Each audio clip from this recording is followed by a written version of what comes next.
Where's the fun in waiting? Play Sit and Go tournaments 24/7 only on Ace 2-3.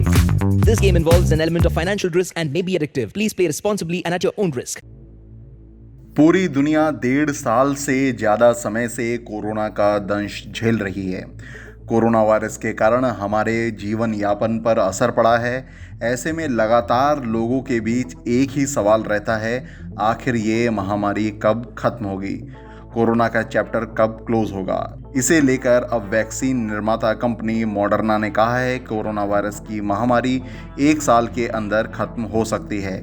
Moderna company के CEO Stephen Bancel ने कहा है corona virus महामारी अगले 1 साल के अंदर खत्म हो जाएगी, क्योंकि वैक्सीन का निर्माण बढ़ा है और वैक्सीन की पूरी दुनिया में सप्लाई हो रही है। ये बात उन्होंने स्विट्जरलैंड के एक अखबार से इंटरव्यू में कही है। इसी बीच अमेरिका में फाइजर और बायोटेक के कोविड-19 वैक्सीन की बूस्टर डोज लगाने का फैसला किया गया है। ये वैक्सीन उन लोगों को लगेगा जिनकी उम्र 65 साल से अधिक है। बूस्टर डोज दूसरी डोज लग जाने के बाद कम से कम 6 महीने के बाद लगाई जाएगी।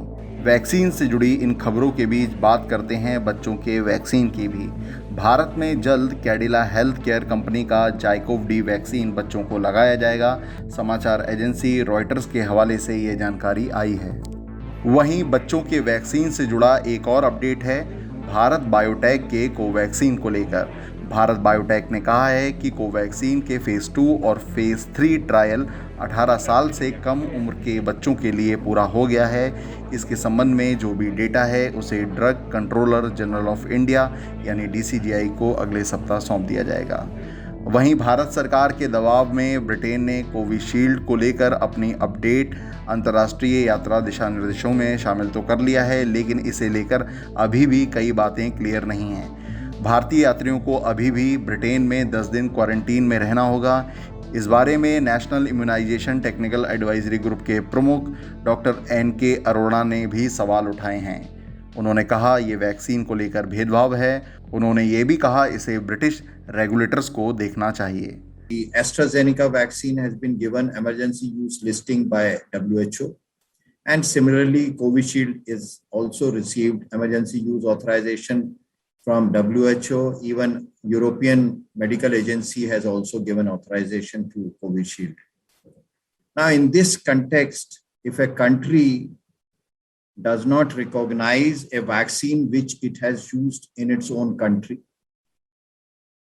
which was innovated in its own country, and which has been approved by international regulators, leave aside Indian regulators, I think it does not speak well. वहीं भारत के कोरोना अपडेट की बात करें तो 2 दिनों के बाद फिर से 30,000 से ज़्यादा केस देश में रिपोर्ट हुए हैं। एक दिन पहले यानी 22 सितंबर को 24 घंटों में कोरोना के 26,964 नए मामले सामने आए थे। इससे ठीक एक दिन पहले 21 सितंबर को 26,115 मामले सामने आए थे।